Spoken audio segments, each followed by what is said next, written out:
Demon of the Fall. Hey there, Opethians. Hi. Hey guys. Hi. It's Lauren here, back with more Opeth. Not a song, though. Sorry, I know. Oh, I have to turn this on. 1, 2. I am here with the ever-charismatic Mikael. He is telling us the Opeth 5 essential songs, and I'm just curious whether I have heard all of these. I'm assuming I have, but in case not, that will be the next Opeth song that I do. I'm back into the demonness. I had to put my shirt on and everything. Let's see what Mikael has to say. Enough about me. And he was like, this song is too good for you to fuck it up with things like that. Hi, I'm Mikael from Opeth and you're watching Metal Hammer. I remember one of my... You alright? Okay. I have to hear that again. I know some of you get it. Hi, I'm Mikael from Opeth and you're watching Metal Hammer. I remember one of my, if I'm going to go way back, early 90s, I'm okay. when we were still maybe we had found our sound, so to speak, which at the time was melodic and twin guitar, playing harmonies, that type of thing. And we had a couple of songs that I liked, but then we wrote this particular song that ended up on the first record, Orchid, a song called The Apostle in Triumph.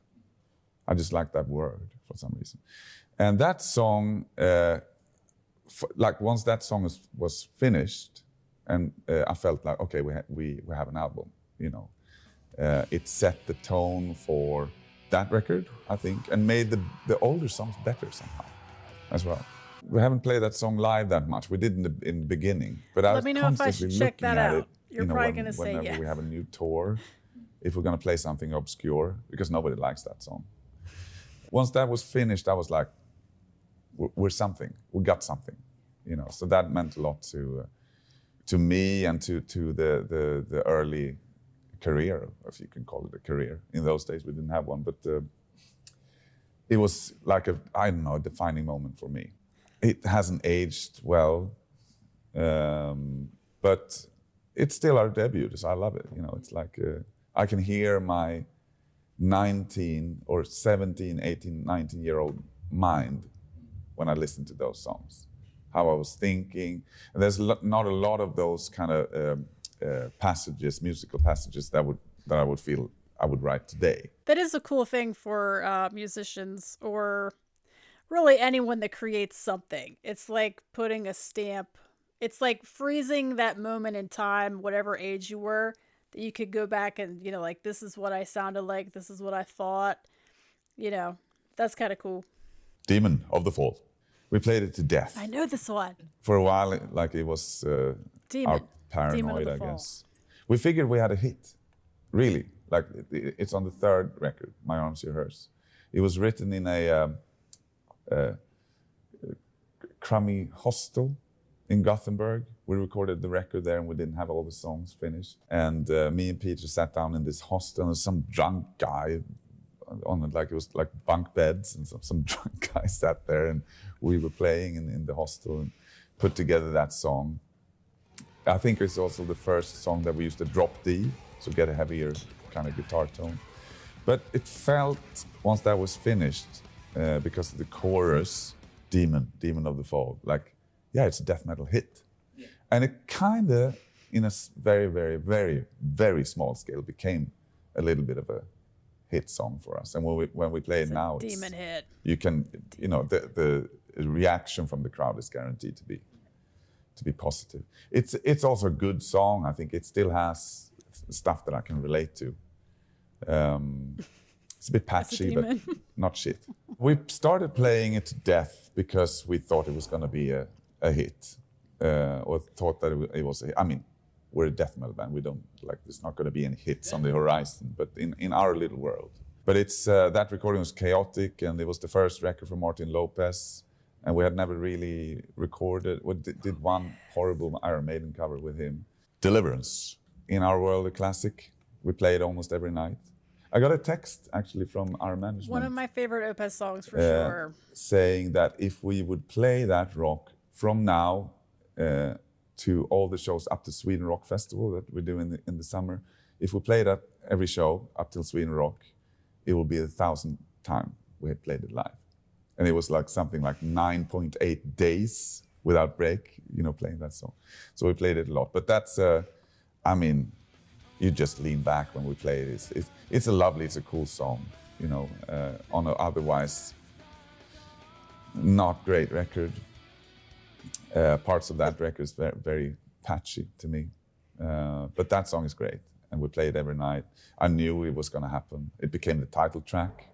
So that's worth mentioning. It probably doesn't come to as any surprise with people watching this.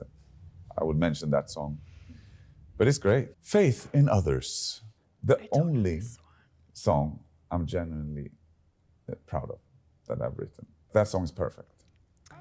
That's one of those songs where you take something out and we have to do that one. You seen the film Mozart when it's like the Salieri is saying something like Cut take one note, change one note, and it falls. That's how it feels with that song. It's a very emotional song, and it just came out exactly how I wanted it to. That's the one we're going to do next. Faith in Others. And I also had a little bit of a fight with Steven Wilson, who mixed the record, because I wanted some type of just a tiny effect on the vocal that made it sound a bit kind of boxy. And he didn't want that effect. And he was like, this song is too good for you to fuck it up with things like that. And I'm like, ooh, that's a compliment. He even said, like, I'm jealous that you wrote that song and not me. And I was like, that was a big compliment. Even if we're buddies, he's still my mentor and idol in many ways. So to have that from him. But of course, nobody cared for that song, I think, but that's one of my proud I'm wondering moments. What that will be like. The proud moment. I mean, there's many songs that I like, but very few songs that I find perfect. It's a pretty underrated record, an underrated song. We have overrated songs too, I think, but that's underrated. I need to ask you to name an overrated Opeth song now. I can't let that slide. Okay. Blackwater Park, the title track. It's great. It's a great song, but people absolutely love. And we played it every now and then, and I'm like, this riff is not good. There's a couple of good riffs there, but another is Bleak. When I listened to that song, and we were going to play it on this tour, and I decided against it because the ending, I can literally hear myself just rushing it together. It doesn't feel like it's my song, and it's the fans own. Yeah, they own that song now. And besides, I wouldn't go back and change everything. I want it exactly as is, but I can hear the flaws in the songwriting there, so to speak. Paragraph 2. Right now, I think it's a really interesting album to me. My favorite song on there at the moment is Paragraph 2. Much because of the fact that Ian Anderson is talking a lot on that song. Joey Tempest is singing on that song. It's a bit crazy, it feels like the sound in my head, that song. I don't like run-of-the-mill. I don't like streamlined. I want it to be a challenge to listen to. I want people to go like, this is garbage. And I want it like, okay, yeah, whatever. But to me, it's a thing, that song. And I completely understand why it could be hard to listen to those kind of things. But that's where I'm at right now. I'm very curious now. What does that mean? I hate when I can predict the next move in a song. Especially in the metal scene, it feels like I can.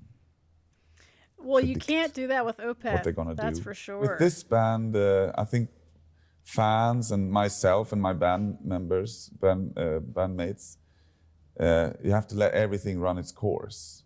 If I am determined to do something, it's no point trying to push me.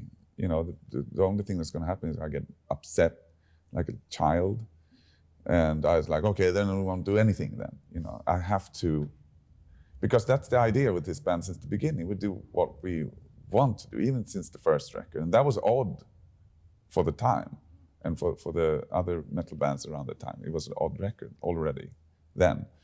It's a time for a change. So I tried out with the screams, and we've been talking a little bit about it over the years. With the new album, like that, just kind of baby The steps, see return if of the demon. I sounded good, if it worked with the new music, and it did. I thought it sounded awesome. And I had to contact the first Demon, idea see was if to he do a was proper death available. metal album, like yeah, all the way through. That didn't happen. No, I'm happy with the change. I didn't feel pushed to do it. I wanted to try it out myself, and I guess it worked. Michael is one of those people that you could listen to him talk about literally anything, even though I have cut this video up.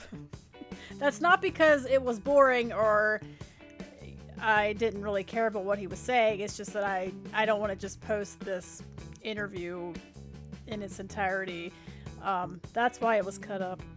Nothing against Michael or what he was saying. Let me know what picks you would say, because I'm surprised. I mean, I think he picked the last one just as like a subtle way to promote the new album, which might be unfair of me to say because he doesn't seem like that kind of person. But it would just seem like the label would be like, you know, let's use this as an opportunity to push the new albums, you know.